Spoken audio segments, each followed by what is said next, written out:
right, so this is a new committee we have this morning. Just happened. Let me adjust the screen here for your viewing pleasure. It's right there. So MP Champagne, the industry minister, and Dominic Leblanc, minister, MP. So Dominic Leblanc, he's like he's the bard of the Liberals. If everyone remembers the Conservative bard, anytime there was a fire or a major policy, Harper put him into the position. He was a different type of character. Leblanc is the firefighter of the Liberals. He puts out the fires. So this is basically this is just happened. So let's see what happens here. The grilling, and this is about, as the title says, or the description, it's about security, cybersecurity, and everyone should be fully aware that security is very, very laxed right now. It's just we're not winning the security war. As everyone remembers the time when we always had to get your computer taken in because it had a virus. Well, it looks like you don't have to get it taken in anymore because these viruses aren't killing your computer. They're just mining all of your data and using it against you. You're the citizens of a country, of a company, blah, blah, blah, extended. So this is, and then the latest news for all you Putin lovers, that Russia is putting a nuclear satellite with nuclear capability into space, which will breach all the 1967, okay, 1967 nuclear treaty. That's just breaking it, and there's proof that they've decided they don't care about it. And now everyone's like, on the right's like, so what? Well, they signed a treaty. And remember about Ukraine, the Russians also, Putin, not under Putin, but the Munich Agreement, they signed a treaty saying they will not invade the Ukraine if Ukraine gives up their nukes. Well, the stupid Ukrainians in this part, whoever signed it, was stupid enough to believe them. So they gave up their nukes, and then they got invaded. Not once, in 2014, not twice, but it looks like it's a third round. The first one was real small. So this basically, for all of you lovely people who support those who are actually actively working against your country, it takes it up a notch. He's basically said, I don't give a I'm going to put nuclear in space because it gives us a higher capability, escalating it. But, you do you. Watch this show. Examination. We have examined it from a technical, because there are many technical issues here, as my colleague Mr. Leblanc said, and also issues of national security. Will bring significant benefits. It will also introduce new security concerns that malicious actors could exploit, as 5G networks are more interconnected than ever. Therefore, threats will have a more significant impact on the safety and security of Canadians, including a critical infrastructure, than in previous network generations. It is in light of this security examination that the Government of Canada found serious concerns about suppliers such as Huawei and ZTE. You will recall that in May of 2022, we announced the intention to prohibit Canadian telecommunications services providers from using Huawei and ZTE products and services in their 5G and 4G networks. Notre énoncé précisait dans ce temps que les mesures. Our statement has indicated that proposed measures would be subject to consultation. However, the risks associated with telecommunications go well beyond security. As I've said, we've already taken action when we made this political statement in May 2022. People will remember, Canadians watching will remember the famous Rogers outage in the summer of 2022, which probably impacted, 12 million Canadians for a number of hours. And with the after effects of Hurricane Lee in Atlantic Canada in September 2023, my colleague, Minister Leblanc, was really, really involved in restoring the services that people need. So I want colleagues to understand this is not just about national security, but the role of the industry minister is to ensure resiliency And if you think about hurricane, if you think about the network outage we had with respect to Rogers, in the case of Rogers, we were successful to get a voluntary undertaking, and the memorandum we signed with them in September. But I think Canadians would be reassured that the minister would have legislative power to compel companies to do what's right. We know that these risks are not something market will or can solve on its own. That's why we need rules for the industry. Rules that protect Canadians, our networks, our businesses, and our data. Le projet de loi C-26 présenté aujourd'hui a été conçu pour faire face à ces risques et à l'évolution des menaces. Bill C-26 introduced today is designed to address these risks and evolving threats. The bill will enable the government to act quickly when it's necessary to ensure the network security. And I think the issue of powers that we will have are necessary in order to act rapidly, because in situations of emergency we have to act quickly and in a timely manner to prevent larger issues for the whole network. The second part of Bill C-26 will also strengthen the protection of our critical cyber systems, and I think Minister Leblanc was highly involved.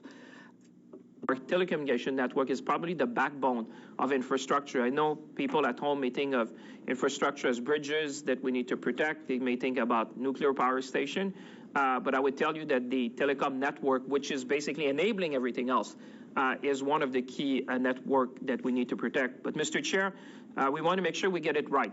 As Minister Leblanc said, that's why we listen carefully to the debates in the House of Commons and obviously comments from stakeholders and colleagues which are here, because I would say when it comes to national security, that's not a partisan issue.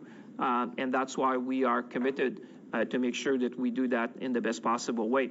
So I'm happy to see that there seems to be broad support for the bill and the objective of securing our telecom network. Nous voulons travailler de manière constructive pour obtenir le meilleur projet de loi possible. We wish to work constructively in order to achieve the best possible result, but there's also an urgency to come to action. The actors who want to harm Canada are looking at the possible defects in the system, and so it's important to act quickly. So I look forward to the passage of Bill C-26 in order to better protect our critical infrastructures. So I'll be happy with my colleague Minister Leblanc to answer the questions of our colleagues. We're going to move right into questions. So I'm going to start with Mr. Shipley, please, for 6 minutes. Thank you, Chair, and thank you to the ministers and the officials for being here this morning. We are definitely talking about a very serious issue here with cybersecurity and Bill C-26. So, ministers, we'll just jump right in with a few questions if you don't mind. So, first off, the public safety, and this is for Minister LeBlanc, pardon me. Public Safety Canada recognizes 10 critical infrastructure sectors, one of which being government. A recent NCCOP report noted that several departments and Crown corporations are not subject to Treasury Board policies related to cyber defense or apply those cyber defense policies to their departments inconsistently, leaving them vulnerable to cyber attacks. In fact, just recently it was revealed that Global Affairs Canada was suffering from a massive data security breach. Minister LeBlanc, why is your own government not adhering to the same cybersecurity standards as the designated operators listed in this bill, whose confidential business and personal information you're planning to collect and store? So, Mr. Chair, through you to Mr. Shipley, thank you for the question.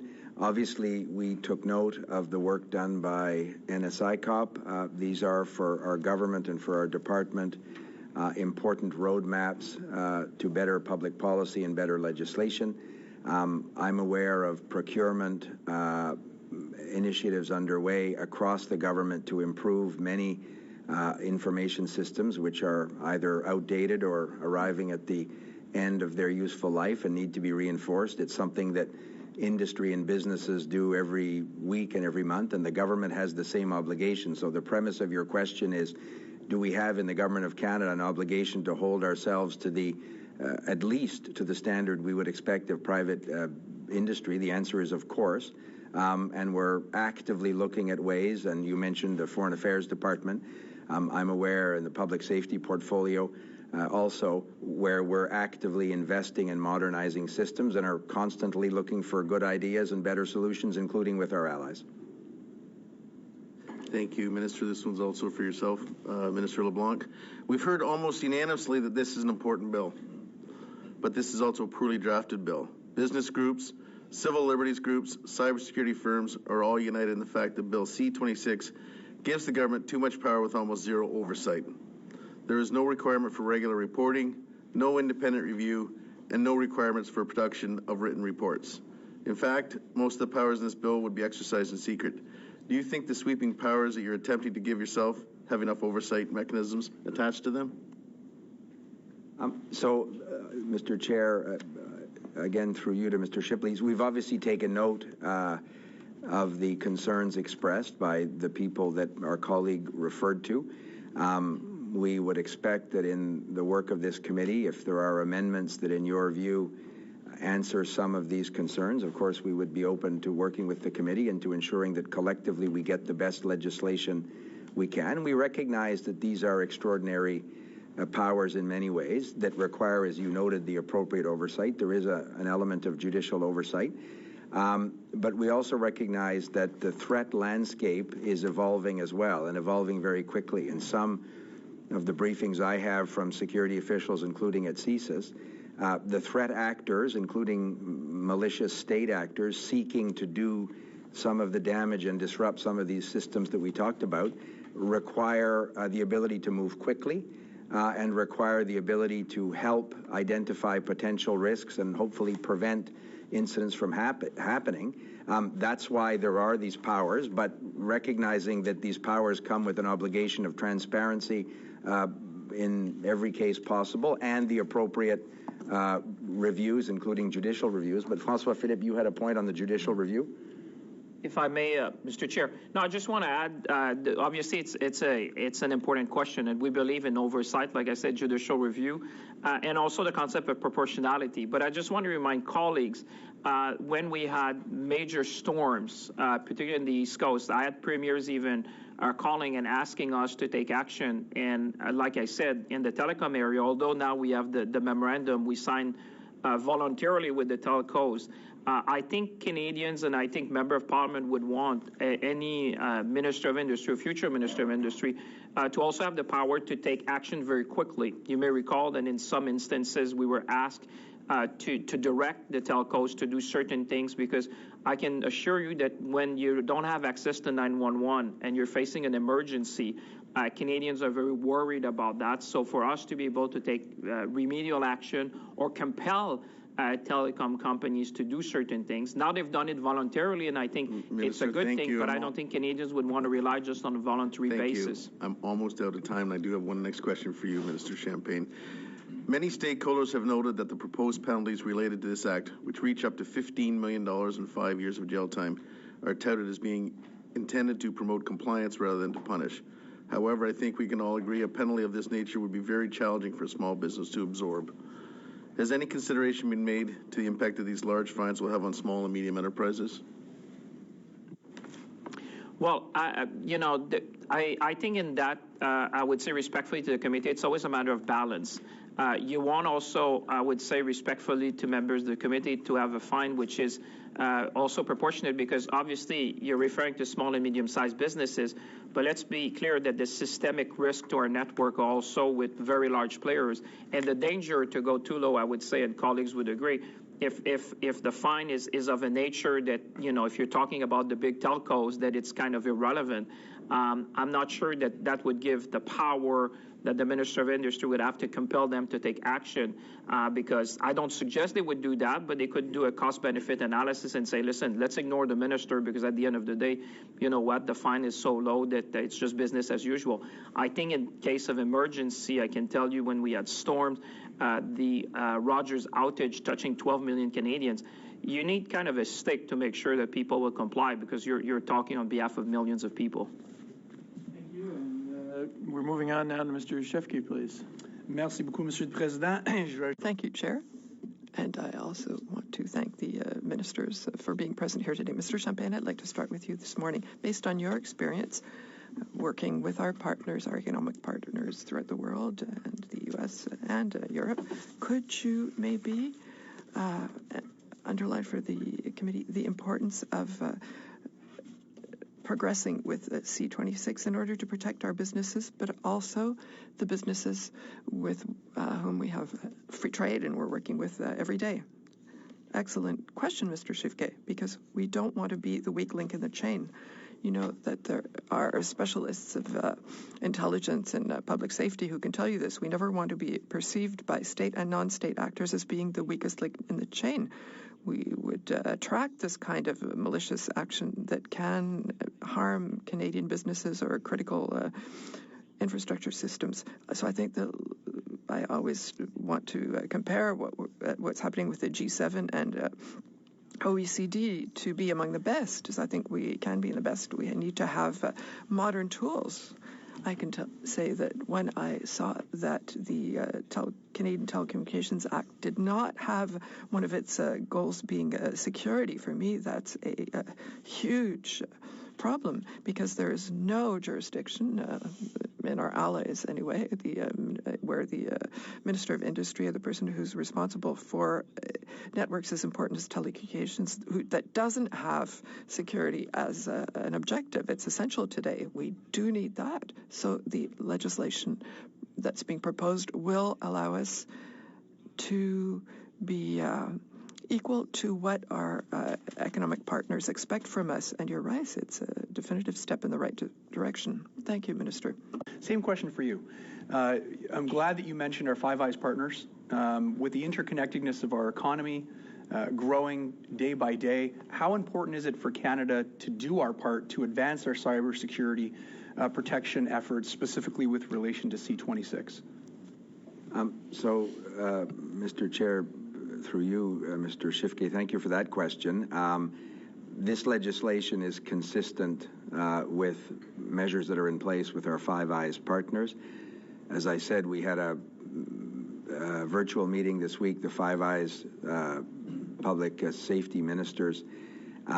This is always sort of a standing item. What can we do to deal with threats in the cyber security domain? The nature and the evolving threat landscape is such that I would suggest one country alone won't be able to have all of the good ideas and all of the best practices. That's why, as François-Philippe said, the ability to work with G7 countries, particularly in the security context, our Five Eyes partners, MI5, MI6 in the UK have done a lot of research in this area. One of the things that obviously our American allies worry about is the rise of disinformation there in an election year. The chance that malicious state actors can either encrypt or paralyze cyber systems in the United States, insert disinformation and malware, the very basic tenets of a democracy, are, as François-Philippe said, reliant on a series of private sector and government actors in the basic transmission of information. So it's for in our perspective, the Government of Canada thinks that the adoption of this legislation will put us in a similar position to our five allies.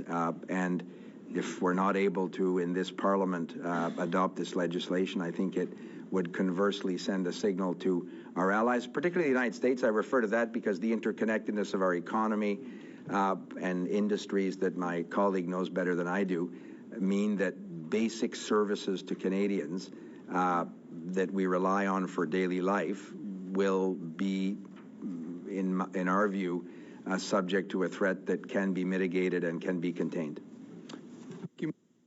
Last question in the minute and a half that I have left, and it's for you, Minister Champagne. The bill is often talked about in terms of cybersecurity, but Part 1 is also very important.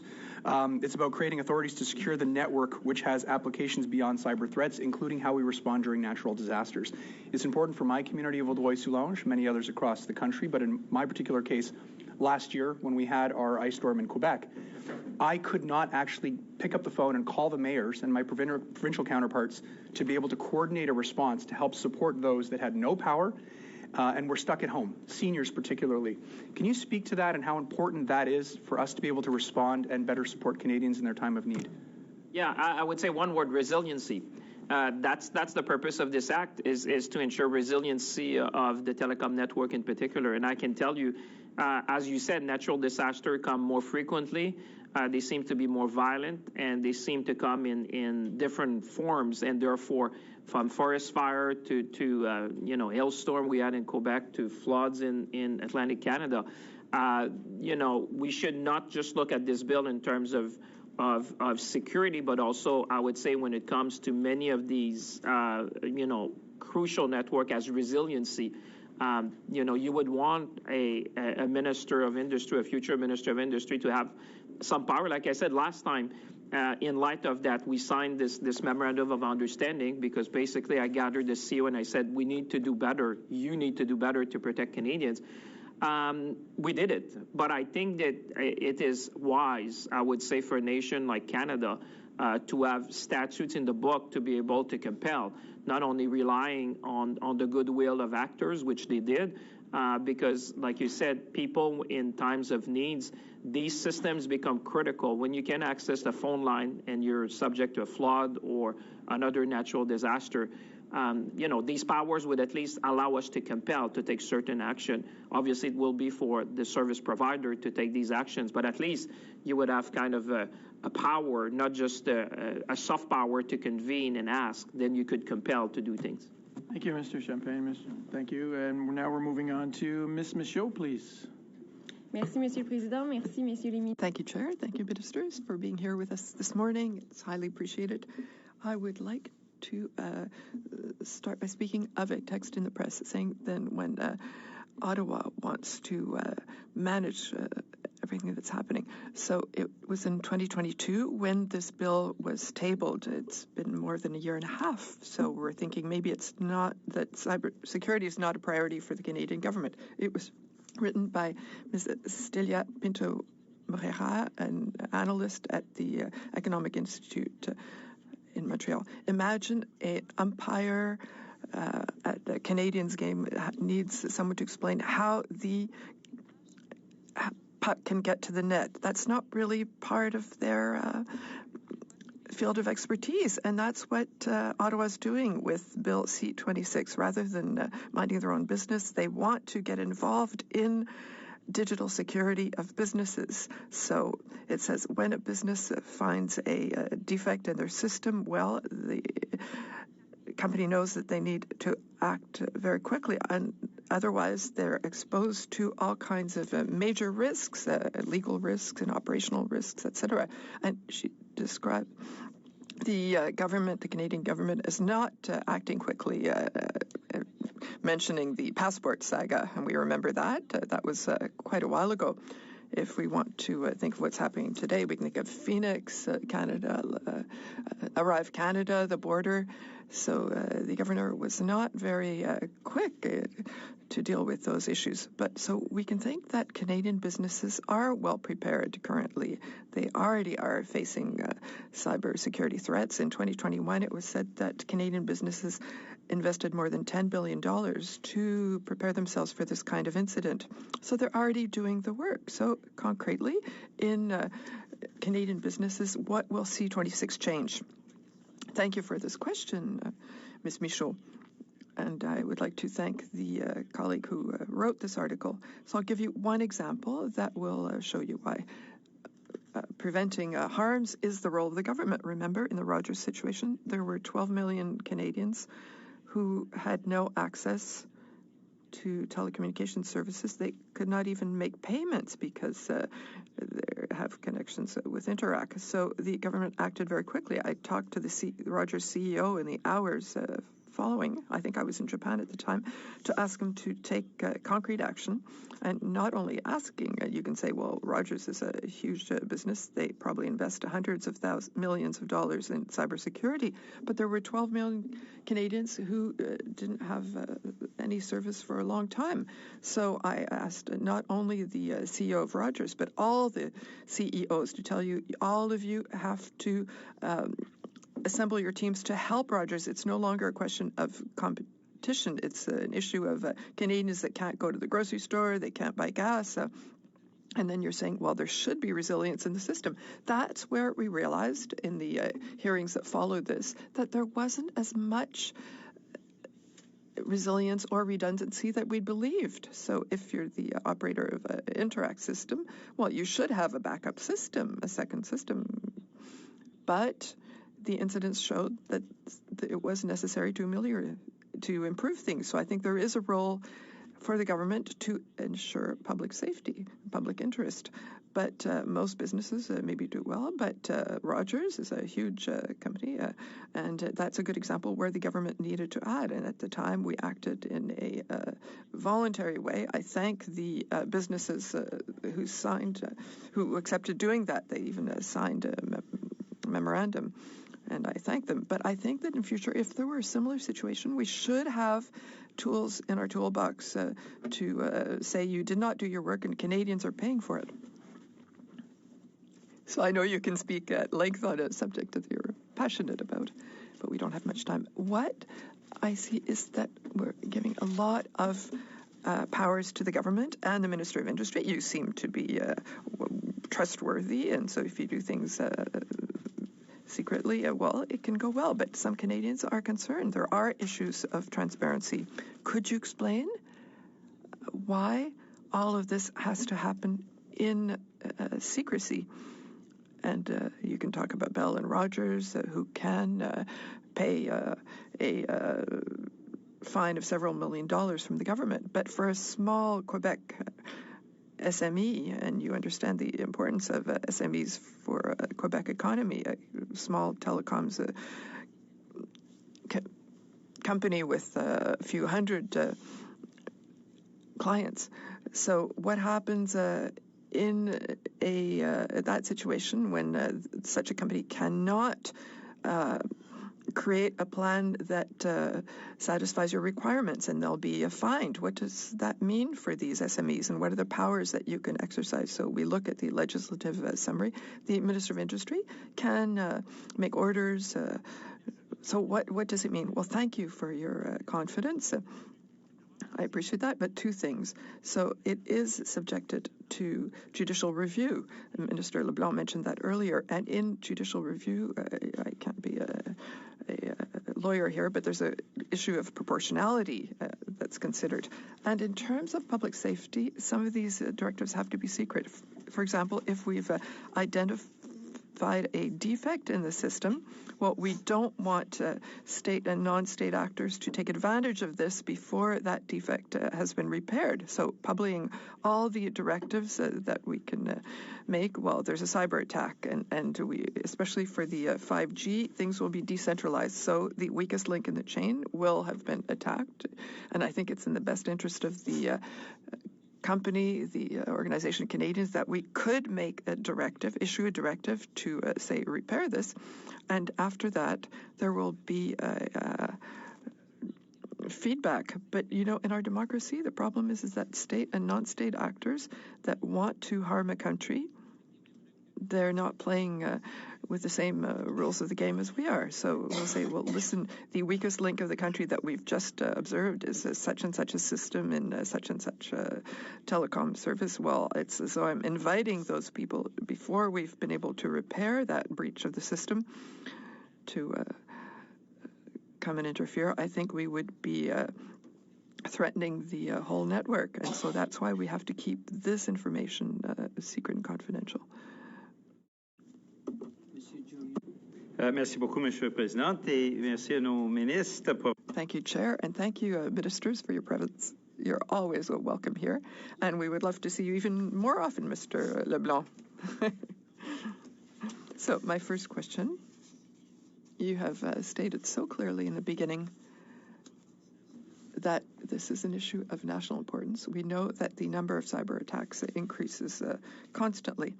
And the government tabled this report in June 2022, and we're now moving at a glacial speed. It's 2024. This bill will be adopted. Why does the government not take this as a priority? We know that it's a monumental problem. Mr. Chair. Thank you to my colleague and friend, Mr. Julian, for this question. I acknowledge that it has not moved as quickly as we would have wished. I understand you are also a parliamentary leader, and often the parliamentary process can be infected by other issues at times, but I'm not using that as an excuse. I acknowledge that we would have liked that this bill be adopted before 2024. I do not disagree with you. We're ready to do everything we can, including working with this committee on amendments to ensure that all the resources of our departments are available to help you to move forward in your work. But I know you're criticizing us in good faith. And I want to say that we are going to do our best. I have to remind you that I've been Minister of Public Safety since last July. Thank you. Mr. John DeBoer from Blackberry testified that from September to December of last year, there were over 5.2 million cyber attacks. 62% of them targeted critical infrastructure. We heard from the Canadian Bankers Association. The number of priority one cyber attacks has tripled over the course of the past year. Is the government, is public safety, is industry tracking the number of cyber attacks across all sectors? Do you have that information available? Because to this date, we haven't been able to consolidate the number of attacks by sector. And in fact, in many cases, we've been told by witnesses that they simply don't gather those figures. And Mr. Chair, thank you to Mr. Julian for identifying what we think is one of the positive elements of this legislation is the obligation to report. We take the good faith of many of these important private entities in working with the Government of Canada, but it probably isn't at the level to answer Peter's question that it needs to be at. That's why the positive obligation to report will ensure that we have reliable and accurate data on the alarming increase that our colleague identified. The Canadian Security Establishment, as I mentioned at the beginning, would be the federal agency that would be in a position to gather this data and share it across the government. The briefings I've had from public safety, from the director of CSIS and others, confirm that alarming trend. But Patrick, you may have details on how we're tracking, or the Canadian Security Establishment is tracking. If you could briefly just provide Mr. Julian with that information. Absolutely. Just to add to what Minister Leblanc said, currently all reporting is done on a voluntary basis, and that's great when it happens. But obviously there's gaps in that. So part of this legislation, as a foundational piece, as Minister Leblanc said, is to make sure that we regularize that reporting so that CSC can take that information in, utilize the expertise that reside at CSC, and then propagate that out to build resilience in other sectors. Thank you, but that actually wasn't my question. I certainly understand how Bill C-26 attempts to correct that problem. What I'm saying is, what are the figures now? Do you have figures you can share with us, even if they've been reported on a voluntary basis, that indicate the extent and scope of cyber attacks to Canada? We could definitely go back and talk to our partners at CSC, who are under the portfolio of D&D, to see if there's some readily available information related to that. That would be very helpful for the community. And I'm happy to also, Mr. Chair, ensure that we get that information as quickly as possible and share it with the committee. Thank you very much, Mr. LeBlanc. One of your other portfolios is foreign interference in our election process. I note, and we've been talking about the Communications Security Establishment, they flagged late last year that Russia and China's, and I think we can add to that allegations of India's cyber threat activity includes attempts to conduct attacks against election authority websites, accessing voter personal information or information relating to the election, and vulnerability scanning on online election systems. We've seen foreign interference have a dramatic impact in the United States, the election of Donald Trump, the Brexit referendum in the United Kingdom. In what way does C-26 reinforce our election system, our democracy, to protect against those cyber attacks that have had such a marked influence in other democracies? So, Mr. Chair, I certainly share the concern that Mr. Julian has expressed. I think he's absolutely right. The risk, this is, as I noted, a U.S. election year, so those same actors who we understand had some success in 2016. It'll be added again this year. Canadian election systems, one of the things, and this is a subject for another committee, maybe in Elections Act amendments that may come in the coming weeks, the fact that we have a paper ballot system is, the director of the chief electoral officer says, one of the best ways to secure our voting system. In my conversations with the chief electoral officer, we're obviously governed by his advice and his recommendations.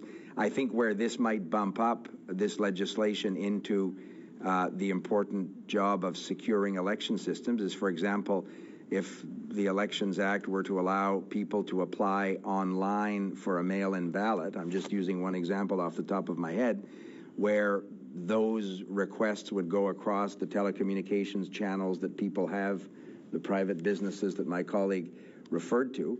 That is not an Elections Canada system per se, but it's vital for people having access to democracy. So if we're working on making voting more accessible in 2024, 2025, it will necessarily involve the internet. It will necessarily involve telecommunication systems. The voting process per se is a paper ballot, but Elections Canada is very concerned about this. We've invested and we've allowed the Canadian security establishment to work with Elections Canada to strengthen their systems. And as my colleague would know, we've had the Government of Canada officials be available to political parties to help them secure their systems. But it is a source of concern that we share, and we're prepared to do more and everything we can in that regard. Thank you so much. We're moving on down to the second round, and it's Mr. Lloyd, please, for 5 minutes. Thank you, Mr. Chair, and thank you to the witnesses for coming today, ministers. You know, building resiliency for natural resources, natural disasters, building resilience against cybersecurity. These are things I think all Canadians and all parties can get behind. We know that there needs to be increased investment in cybersecurity and resiliency, but something that both ministers said today kind of gave me some pause when they referred to this bill as giving the government, in their words, emergency powers and extraordinary powers. And I think it's very concerning to Canadians to want to know, why does the government need, quote, emergency powers and extraordinary powers when we're really talking about trying to boost resiliency against natural disasters and trying to get companies to invest more in cybersecurity? Why does the government require legislation that gives them the power to conduct courts in secret, to announce legislation or block people from being part of the telecommunications sector in secret? Why are these emergency powers, why are they needed when what we need to do is get more investment in cybersecurity? Well, I'll be happy to respond to that. First, thank you to say this is not a partisan issue. I mean, I think, like you said, we're all trying to do the best thing. I'll give you a very concrete example. If we were to find that there's a breach, in 5G, you have to, I think everyone would agree that this is going to be very decentralized. When you go from 4G to 5G, it's a different world. We're not in the same kind of network because the future would be that you have intelligent products so that everything is interconnected. If we were to find that there is a failure or an intrusion in the network that could have a systemic effect in that, you would want the Minister of Industry in the future to be able to say, you stop or we disconnect that particular person or entity which is the source of the infection of the entire network, which could have a systemic effect. So the kind of power you need, you need to act very, very quickly because you're talking about... Why do you need secret courts, Minister? Well, I'll tell you, it's very simple. Because you would not want the actors, which are the ones who are trying to infiltrate our system, to be aware that you're asking them to plug the gap. What are you going to put in to ensure that these powers are not abused? I mean, we've had lots of witnesses talk about how concerned they are about these powers, and you call them emergency powers. People should very concerning. People should be equally concerned that today, imagine, the Minister of Industry doesn't have the power to ask that particular entity to plug, for example, that failure in their system that could have a systemic effect that could affect millions of Canadians. So I would say the check and balance in that, and I would say as a lawyer, you have judicial review, and under judicial review, you have proportionality, you have the Charters of Right and Freedom, all of these bills and legislation. The Privacy Commissioner has stated that there isn't proportionality in this bill. What can we do to bring more proportionality to this bill? Well, I would say under judicial review, as you know, it's well established in jurisprudence that you need to have proportionality in terms of the act of the government. But I think you should see it in a positive way. Imagine the reverse of not having the power, and you come to know that there's true 5G, that somewhere in the network, someone is infiltrating that could have a systemic effect that could be damaging both economically or millions of Canadians. I think about the reverse. Thank you, Minister. I only have about a minute and a half left, but thank you for that. Minister Leblanc, Canada has faced over the past few years a significant issue in that nearly 100 churches have been burned down or attacked in this country, most recently in Regina, the Blessed Sacrament Church. There were 4 churches leading up to Christmas in Alberta that were burned down. We haven't heard anything from you in your role as public safety minister to denounce these attacks, and I just wanted to give you an opportunity today to assure the Canadian people and the Christian community and other communities of faith that you denounce these attacks against churches in Canada. So, Mr. Chair, to Mr. Lloyd, thank you for the question. Of course, our government and I personally and all of us denounce what is an alarming increase of attacks against religious communities, against cultural communities. I talk to the RCMP commissioner often about what we can do as a national police force with local and provincial police to better protect communities, including the examples that our colleague identified. So we're concerned about an alarming rise in hate speech, in acts of hate crimes. I appreciate so I'm that, happy Minister. I do to appreciate join everybody that, in denouncing those particular I am incidents. concerned, though, that departments under your control, such as CSIS, for example, they have not talked about this as this is a threat that we're facing across Canada. In some cases, I believe this rises to the threshold of terrorism. What are we doing to stop these terrorist acts against communities of faith in this country? What are you doing, Minister? I'm working daily with the RCMP and other security partners to ensure they have the tools necessary to best protect Canadians. The decision around terrorism is properly in the hands, it's not a political decision, it's properly in the hands of prosecutors and investigators in national police forces and local police partners. But we recognize that the rising increase of hate crimes means that the RCMP in particular need to work with local police to understand the nature of that threat and ensure that local police forces and the RCMP in the case of transnational organized crime have all the tools they need to protect Canadians. Thank you, Mr. LeBlanc. Mr. Lloyd, we're now moving on to Ms. O'Connell, please. Thank you, Chair. Thank you, Ministers, for being here. We've heard a lot about privacy and privacy concerns, and we've heard that from witnesses, certainly. I think my colleague across the way misquoted the Privacy Commissioner, but there was a conscious effort in this legislation to provide foundational legislation here in C-26, and then the conscious effort to deal with some of the specifics through regulations. In the process of regulations, and what the Privacy Commissioner spoke about, is wanting to be involved in the development of those regulations to specifically address concerns of privacy and to specifically address details around SMEs, Indigenous communities who may need specific help and foundational work to be able to actually implement the goals of this objective.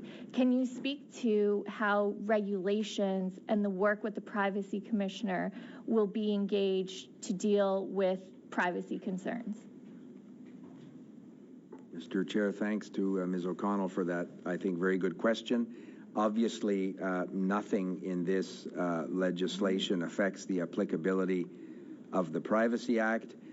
As I noted in my opening comments, if we can better help critical infrastructure sectors of the Canadian economy, things as important as banking and telecommunications companies, better secure their systems and help one another, help each other, obviously with the Government of Canada, the security establishment, the Canadian security establishment, better secure their systems. That is also a protection against the loss of privacy, of private information. And I remember my conversations with Premier Fury of Newfoundland and Labrador when some ransomware had been inserted and they had exported data from a health authority which covered 40 or 50% of the population of the province of Newfoundland and Labrador.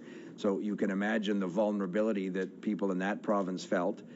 It was resolved with the help of the Canadian security establishment, but that reminded me of the vulnerability. So if this legislation in some ways better incentivizes, it would be a polite word for it, compels is another word for it, partners, private sector partners, to do everything they have to do to secure the data.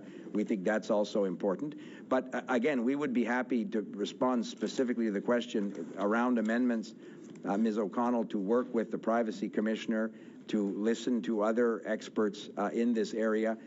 We respect and appreciate the application of the Charter of Rights, the Privacy Act, and other legislative measures that are important. And we think that this, done properly, this legislation is part of, in fact, improving and securing the private information of Canadians.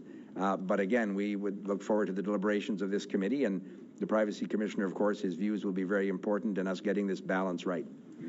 Thank you. It's also, Chair, it's also been suggested that there are somehow secret courts, and but when dealing with matters of national security, for example, even CSIS, with the CSIS Act, there are already legislation that all governments have actually used in terms of judicial reviews and the court process in dealing with national security.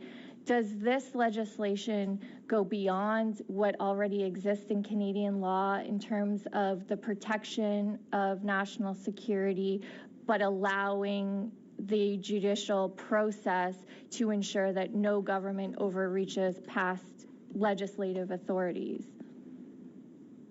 So, Mr. Chair, a good question from Ms. O'Connell. You served on NSI COP as well. You would see and be aware of some of these national security threats. You would also know, and you correctly referred to processes in the CSIS Act. I, as minister, signed, for example, CSIS warrants. They are appropriately reviewed by the Federal Court of Canada in the appropriate closed proceedings with amicus curiae there. I've been a member of Parliament for a while. Secret courts is a nice clip. It doesn't reflect something that's new or different, and the words are loaded to get a reaction. This is the appropriate balance that's no different than other legislation that Ms. O'Connell referred to, and is subject to judicial review, as obviously is appropriate. But Mr. Champagne wanted to add something briefly. No, well, thank you. And Ms. O'Connell, it's a very, very good question. And I just want to rebase that also with the comments that were made by a colleague before. The power of the Minister of Industry, to quote, is to take action to promote the security of the Canadian telecommunications system. So when people say those are broad power, but with a very clear objective, they're not like very extended. It is to promote the security of the telecommunications system in Canada. So therefore, like I said, with supervision of the court, people, would look in judicial review. What was the objective? Was the action in line with the objective stated, which is the security of the network? And I think that is confining, kind of the powers that are given under the Act to act very quickly. It's with a very specific objective. Thank you, Ms. O'Connell. Ms. Michaud, please, for 2.5 minutes. Merci, Monsieur le Président. Thank you, Chair. Listen, Minister, I'll be frank with you, but I think you know this already. At the Bloc Québécois, what we like to do when there's a study of a bill is to make sure that the jurisdictions of the provinces in Quebec are respected. And C-26, there is a fear. Electricity Canada appeared before this committee and communicated this to us. Bill C-26 includes the electrical networks, and we can understand that through power lines, an organization such as Hydro-Quebec might be included, might be subject to this act, but maybe I'm mistaken, but Electricity Canada said that we would like certain amendments to be included here to avoid redundancy or in terms of the jurisdictions of provincial agencies. For example, if Hydro-Quebec, an organization which is the pride of Quebecers, does not comply with some ministerial orders, they might receive a financial penalty going up to $15 million. What does C-26 represent for Hydro-Quebec, for example? Mr. Chair? Thank you, Madame Michaud, for the question. Hydro-Quebec is not only the pride of Quebecers, it should be the pride of all Canadians. I share her enthusiasm for this institution completely. It's very important for the country. I discussed this with the Quebec government minister responsible for cybersecurity. We had a good discussion, and he raised the preoccupations or the concerns just mentioned by Madame Michaud. We want to respect the jurisdiction of the Quebec government. The Act gives the Canadian government jurisdiction in certain sectors of the economy. We want to respect our own jurisdiction. In this context, you mentioned Hydro-Quebec, and there will be an intersection there. I believe that a collaborative effort with the Quebec government, who also shares the same goals as we have. I was impressed by the efforts of my counterpart in the Quebec government for ensuring the security of critical systems in Quebec. Quebec is an example of the rest of Canada. We don't want to pick a fight with the Quebec government. We want to work in close collaboration, but we will also acquit ourselves of our national responsibility without taking anything away from the provincial governments. The institution, the security establishment of the Defense Department in cybersecurity is also a leader at the national level, and we have to share our knowledge and our skills with the other with our counterparts. Mr. Julian, for 2.5 minutes, please. Thank you very much, Mr. Chair. A coalition of national groups, including the Canadian Civil Liberties Association, the Ligue des Droits et des Libertés, Privacy and Access Council of Canada, have been critical of the bill, but have also proposed some concrete solutions. One of those, given the fact that it is clear in their understanding that Bill C-26 would restrict applicants' access to evidence, is to create a special advocate to enable evidence to be tested in a court of law without being disclosed to outside parties. This recommendation, of course, comes from or borrows from the Immigration Act and the Refugee Protection Act. And so there's suggestion around a special advocate. I have two questions for you, Mr. Leblanc. First off, why the government didn't consider creating that special advocate in the legislation initially, and does the government support now the idea of improving this legislation, which has some major weaknesses, by the creation of a special advocacy?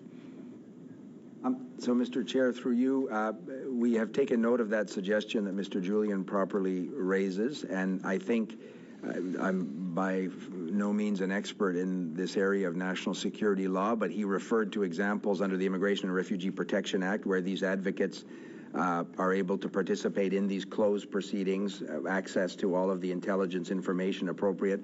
I know in the context of CSIS there are amicus curiae who can participate in these federal court hearings. So we would look favorably upon suggestions or amendments that this committee would want to make to ensure that we get that balance right. So there's certainly no principled objection from our part if in the wisdom of this committee that were an amendment that would be inserted that would, I hope, answer some of those very legitimate concerns. We would look favorably upon exactly that kind of démarche. Why it wasn't included in the beginning, I can't speak for that particular instance, but I'm more than happy to work with colleagues if that's deemed to be an oversight or something that can be corrected. Happy to accept the correction or the suggestion in a collaborative way. Other testimony that we heard, thank you for that. Other testimony that we heard from Electricity Canada, and Madame Michaud noted that just a few minutes ago, was the fact that there are different regulations around the NERC, the North American cooperative of energy, and what would be required in terms of C-26. And the recommendations from Electricity Canada was to ensure that there wasn't a doubling up of different regulations or different requirements. To what extent did the government consult with industry groups such as NERC over the course of the production of the bill? And is the government open to having more more of a harmony between regulations that are already put in place by the industry groups and the provisions of C26. Thank you, Mr. Julian. Your time's up, please. I'm being more than generous, so I'm going to. But if you can. Line, Chair, if we have a chance. But. We can come. Mr. Julian will have another chance, please. Okay, we're moving to Mr. Lloyd, please, again. Thank you, Mr. Chair. Minister Leblanc, through the Chair, Bill C-26 deals with cybersecurity. We know that the government's in-house IT capabilities are limited and that it's often dependent on contractors and consultants. We learned yesterday that GC Strategies has received $258 million from your government in contracts. Has this two-person IT company working out of their houses received any contracts from your department related to cybersecurity and measures in this bill? Mr. Chair, through you to Mr. Lloyd, obviously, as we've said, there are serious concerns around this particular business. All contracts have been suspended with that business since last fall. There are internal audits and investigations going on at the Canadian Border Services Agency. I know that the Treasury Board and the Procurement Department are also looking at this. I'm not aware of specific contracts with this particular business that the Public Safety Department around IT security, cybersecurity. There are well-known elements with the Border Services Agency, but I'm happy to undertake to get that information to the committee. But all of that is part of these internal investigations that are ongoing. And of course, as we said, since if there is inappropriate behavior, it will face severe sanctions. My follow-up question is, we know that CBSA has awarded this company 134 contracts. Are any of these contracts related to Canada's cybersecurity? Again, I think the Border Services Agency clarified that number of contracts that our colleague is referring to, Mr. Chair, refer to amendments to actual contracts. The number is much lower than that. But again, this particular business's implication in cybersecurity, I'm happy to get back to the committee with a specific answer. That's obviously a concern we have. I'm not diminishing it, and that is subject to these internal investigations. I spoke with the president of the Border Services Agency as recently as this morning on this same suite of issues, but I'm happy to get back to the committee with that information. Thank you. And that's a commitment from you, Minister, to get that information to this committee?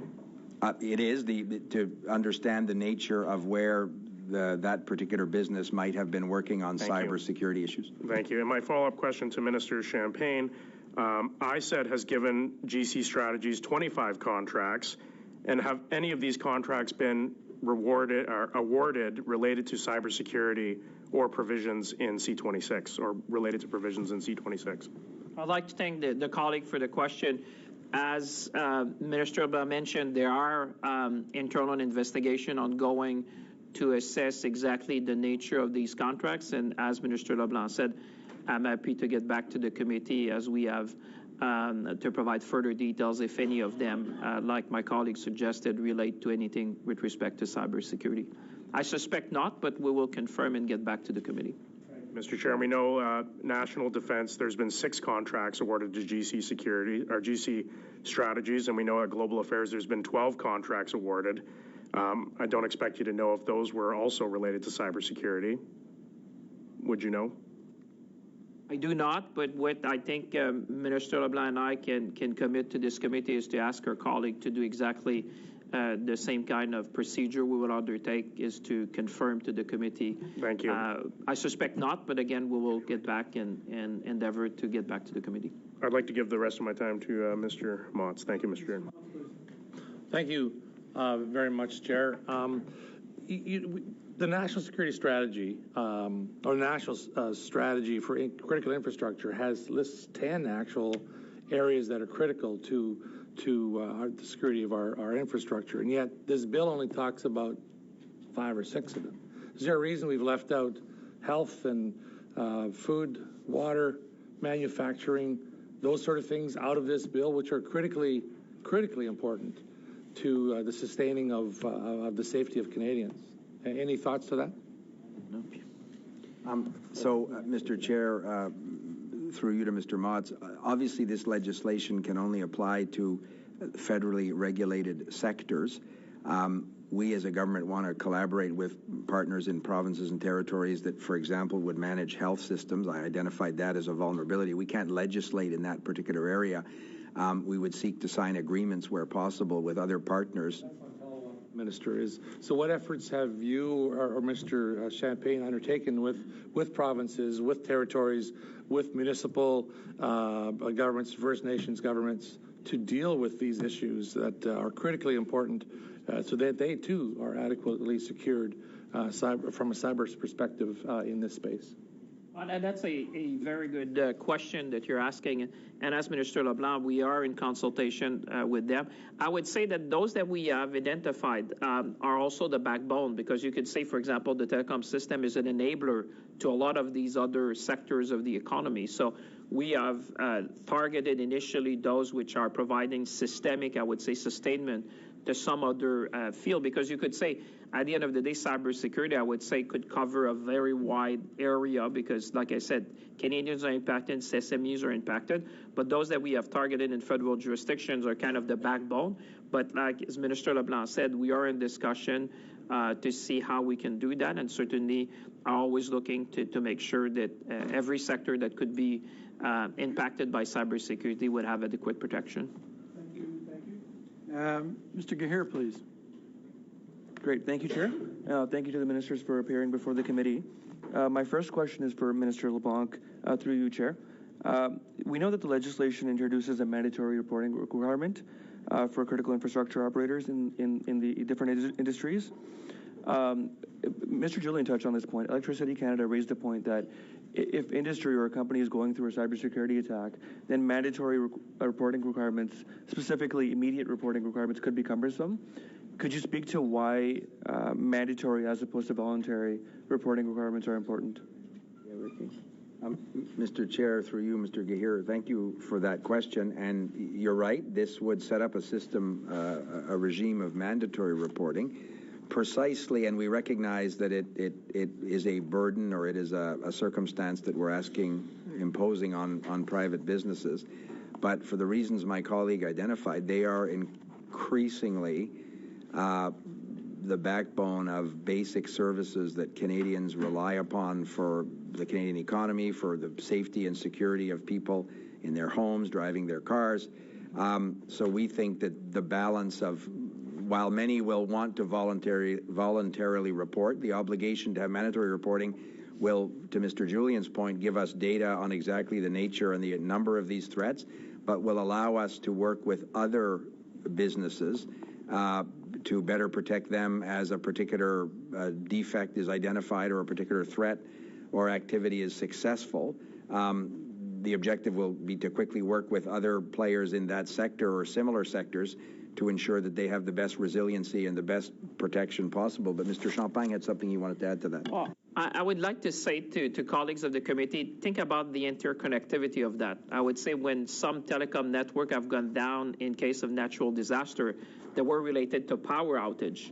So I think you cannot look at that as silos, and I think that's what the comments were related, is taking a systemic view, because, for example, if you had an attack on one system in the electricity network, that could well have an impact then on the telecom network, because without power and backup power, we may not be able to continue to function on the telecom network. So I think that's why you see this information and us to be able to act very quickly to prevent, a more systemic damage to interconnected network. Like I said, when you look at telecom, look at power, they are very connected. I can tell you, in all disasters that we had, particularly in Eastern Canada, when I talked to premiers, one of the things they were mentioning is always about power, because without power, the towers are not operating, even with backup power.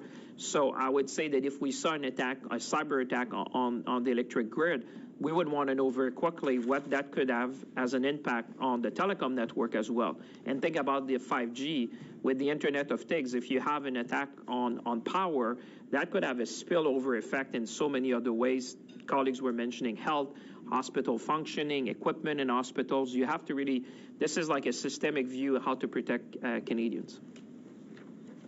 Great. Thank you. So during the course of this committee, we've heard a lot about the transparency of the powers that are included in this bill and the use of those powers, would the government be open to some sort of reporting of the number of orders that are issued under this bill for transparency while protecting security details? If I can, Mr. Chair, that again is a good suggestion. We'd want to take the advice from the chief of the Canadian Security Establishment or the director of CSIS or other senior officials who have, in many cases under law, the responsibility to protect this information. This is a discussion that we're having with the Foreign Interference Judicial Inquiry. What's the best way to share with Canadians the nature of the threat of foreign interference? To use a similar example, cyber attacks, many of them originating by foreign state actors, hostile state actors, might be a similar context. The necessity to protect this information is precisely not to enable other hostile actors to have a nice roadmap into how to infect an electricity delivery system in the city of Montreal or a healthcare system in some other province. I have confidence in the officials that will do this work to respect the Charter of Rights, to respect the Privacy Act. But again, if this committee, and happy to make officials available to work with you to understand the nature of that reporting requirement, but if there was sort of an aggregate report that X number of orders were issued in a particular year, and I would be happy to work with the committee, but I'm not an expert, because there's something called the mosaic effect, which I've learned from the director of CSIS. Sometimes if you release certain pieces of information, it appears innocuous in one particular context, but a hostile state actor who may be deciding to do something very dangerous to Canadians is in a position to piece together various pieces of public information and come to a conclusion, even if it's the wrong conclusion. They may not necessarily be bound by the responsibility to get to beyond a reasonable doubt. I just want to make sure that it's not interconnected and we're not committing to something that would be dangerous, but happy to work with the committee. Thank you. And we're moving now to the third round, and the times will be reduced to 4, 4, 2, and 2. And we're starting with Mr. Motz, please. Thank you very much, Chair. Ministers, again, we understand that there's, we've heard from various witnesses here at committee through the written submissions that there's many flaws with this bill, that it was, written and tabled here, and, with overreach, lack of accountability and transparency. And so, did you consult others on this bill? Obviously, it appears maybe that you didn't listen to the consultations. Well, as far, there was a wide consultation, and I would say, Mr. Moss, think about the danger of inaction as well.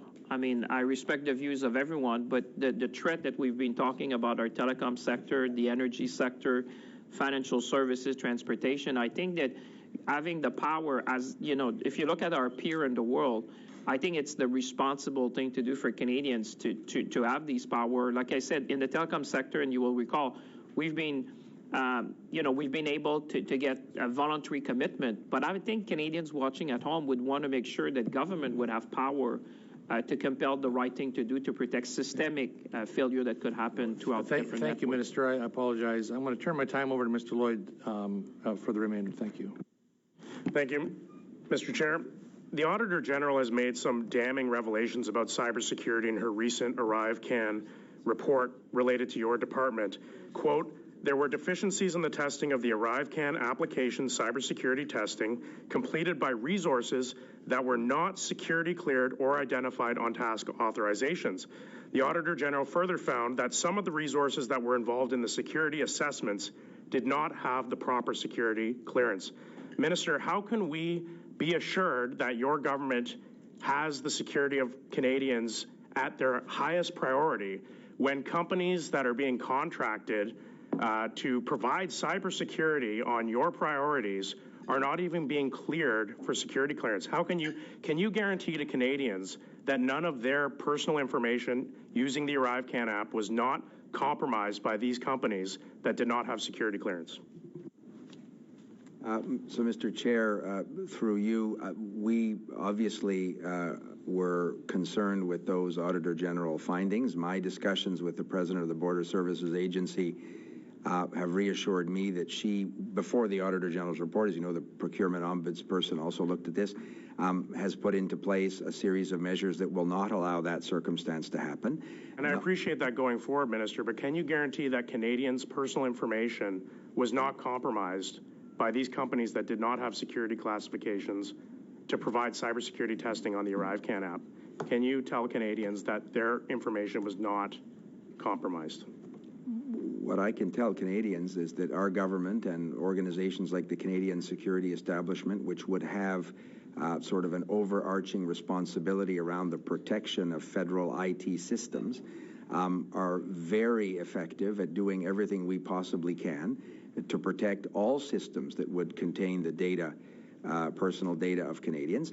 None of this work is perfect, and that's precisely why we work with allies around the world, the Five Eyes. That's precisely why this mandatory reporting will be an important Minister, element of that. Are you investigating whether this possible information was compromised? Is there any investigation by your department ongoing into whether that information was compromised? All of the circumstances around the ArriveCan app and the development of that and the role of some private contractors is being investigated. And as I say, I have every confidence that those incidents identified by the Auditor General have been corrected. Reminding the committee that in the context of those first months of COVID, there was across governments, across the country, provincial governments, I was the Minister of Intergovernmental Affairs, a rush to do what was necessary. There's no excuse when Canadians' private information is put at risk. No excuse. Please, okay, that's fine. Thank you so much. We're moving on to Mr. Biddle, please, for 4 minutes. Thank you so much, Mr. Chair. And Minister Leblanc, Mr. Mott's brought up the provincially regulated industries and the importance they are to the security landscape. I was wondering if you could comment a little bit more about that, about the role of the federal government with respect to this, and whether there is an opportunity to amend the legislation to highlight the role of the provinces in regards to protecting Canadians in this in provincially regulated industries.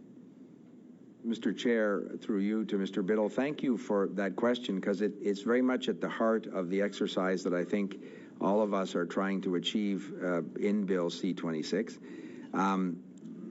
Our particular federation gives our partners in provinces and territories jurisdiction over things as important as healthcare systems, as infrastructure, highway infrastructure within a province or territory, and we're all thinking of examples where these particular critical infrastructure sectors can be subject to these cyber attacks. I've spoken to mayors of cities, St. John, New Brunswick, it was reported, was a small Canadian city, subject to pretty concerning cyber attacks. So the only way we're able to do that work is in partnership with provinces and territories.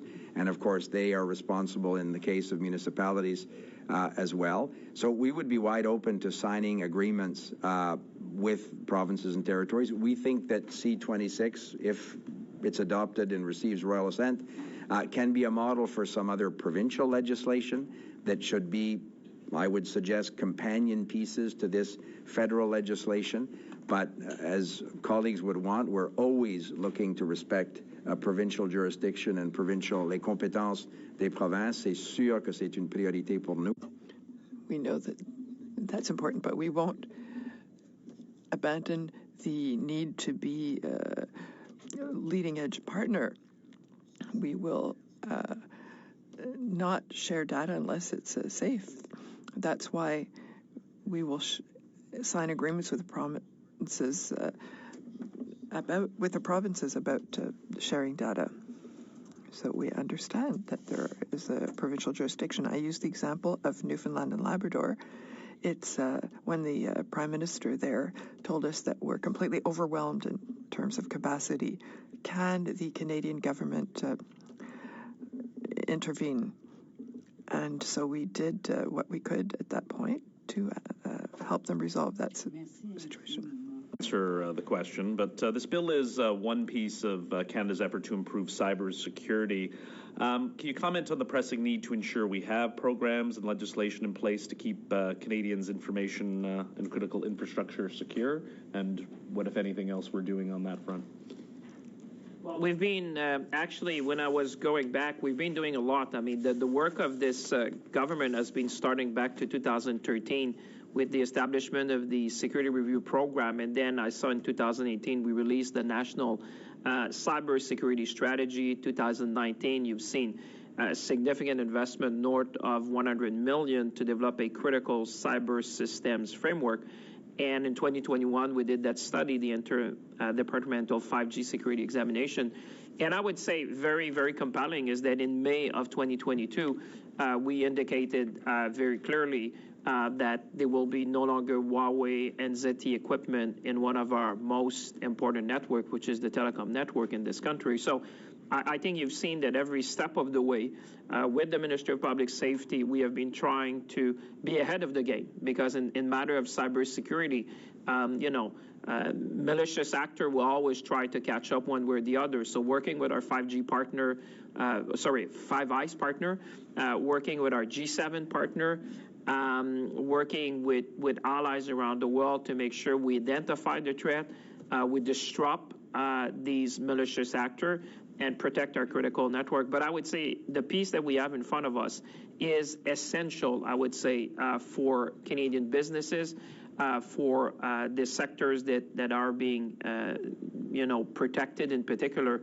And I would come back again, the telecom network is one of those, because with the Internet of Things and 5G, this is going to be everywhere. And therefore, that's why it's so important, the work of the committee today. We're moving to Ms. Michaud, please. Merci, Monsieur le Président. Thank you, Chair. One of the issues that came up very frequently during our consultations was the issue of transparency, but also the concept of privacy. So the Privacy Commissioner told us that it might be a good idea that the government consults us before taking any decision in the matter of C-26 in order to reassure Quebecers and Canadians. C-26 does not provide for a time between the time when the government has access to private information and then deletes them. So we know that the government is not protected against leakage of data. So how do we balance privacy and transparency? And also with these orders that are put out in secrecy. So what can we do to reassure Canadians? The powers that are granted are there to ensure the security of designated systems. So the goal is very clear.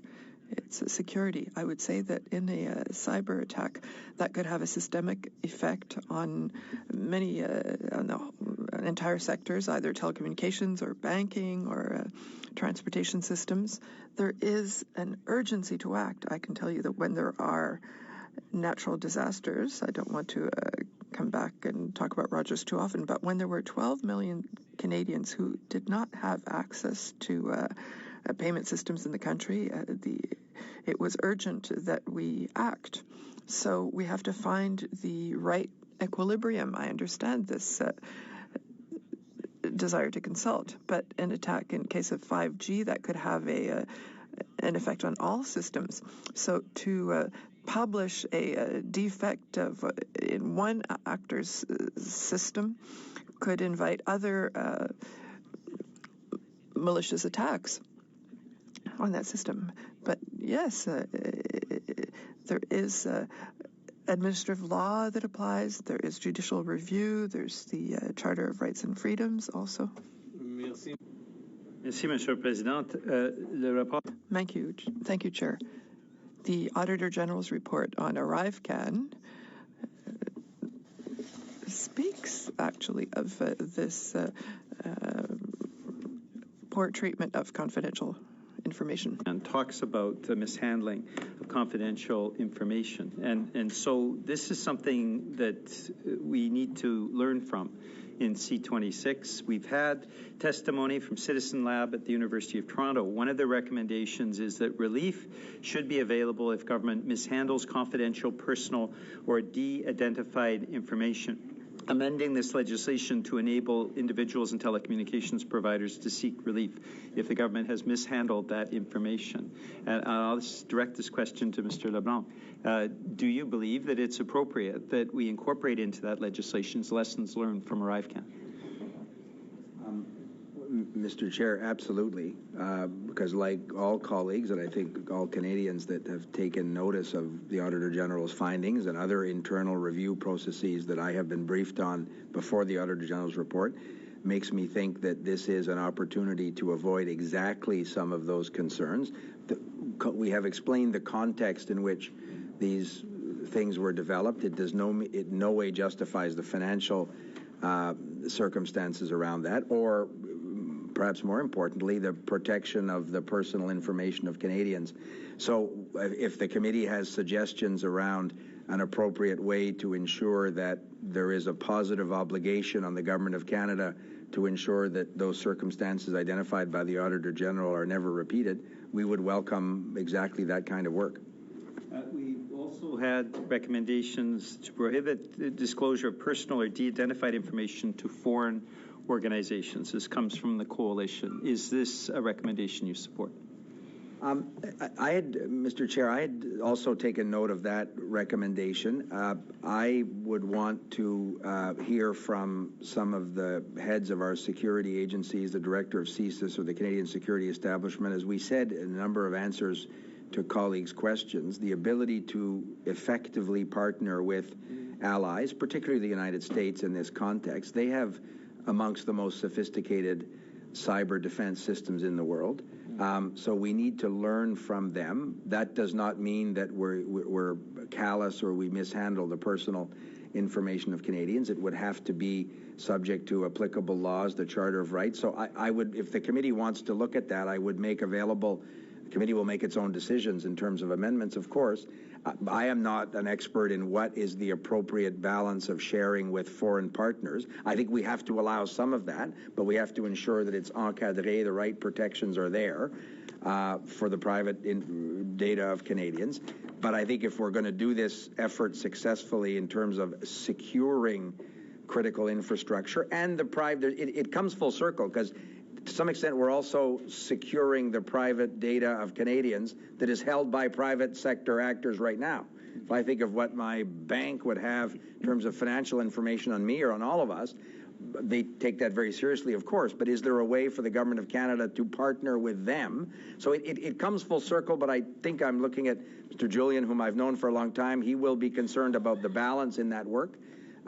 As am I, and if the committee wants to find the right way to ensure we get that balance, I'd be happy to work with the committee and make sure that experts that may have views much more informed than my own would be able to provide that perspective. Thank you, and thank you, Mr. Julian. And before we suspend, if you can bear with us, witnesses, I appreciate you guys coming in here today and with your teams. I just want to ask the committee, up next we do have witnesses that some of them we've already seen in a technical briefing and asked questions to. If you feel that we've had enough questions relevant to this today with the ministers, I would ask for unanimous to consent because we do have some committee business that the clerk needs to be verified from us as a committee. So if I have unanimous consent, I will allow the ministers and the witnesses, the next witnesses, to leave.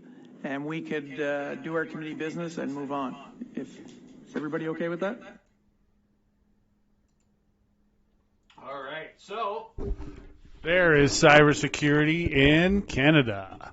We basically have we've had a bunch of warnings. If anyone follows the OPSEC security that's going on in the States, the warning that came about the nuclear satellite.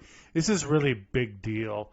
1967, there was like a non-proliferation treaty for nuclear. This throws it all out the window. Totally throws it out the window. And then what has to happen now, if remember the last time that we heard Biden administration leaked about security of Russia, they were going to invade, and I was even like, what the frick? They're not going to invade, especially not now. Well, they did. They invaded. So this rips up a 1967 treaty. And remember, them invading Ukraine ripped up a treaty, the Minsk Agreement. So them ripping up another nuclear treaty. Why wouldn't they? They already did one. They have unlimited friendship with China, so they don't need to sell their goods to any other country, and China doesn't care. Obviously, they probably, well, who knows who's behind this. So our op security is really, really bad. And now we have our election interference court, which even the groups that the Uyghur group, a bunch of the Hong Kong group, they're all saying we're not even going to be a part of this because it's actually putting us at risk, and you're helping those that are kicking on us. So I think that it's time that the Liberals, they need to take this seriously, which they aren't, and they haven't even come close, or else they're going to continue with their election loss, basically. And then that coupled with housing is basically, if they can't fix these two ideological problems they have in that party, then all the work they've done with LGBTQ, the cannabis thing, all of that's going to get wiped back. The green push forward that they've done, it's all going to get wiped back because security is way more important to most Canadians than saving the trees. It's just a fact. But the Liberals haven't got it through their heads yet that to rule, you rule the people, not the trees.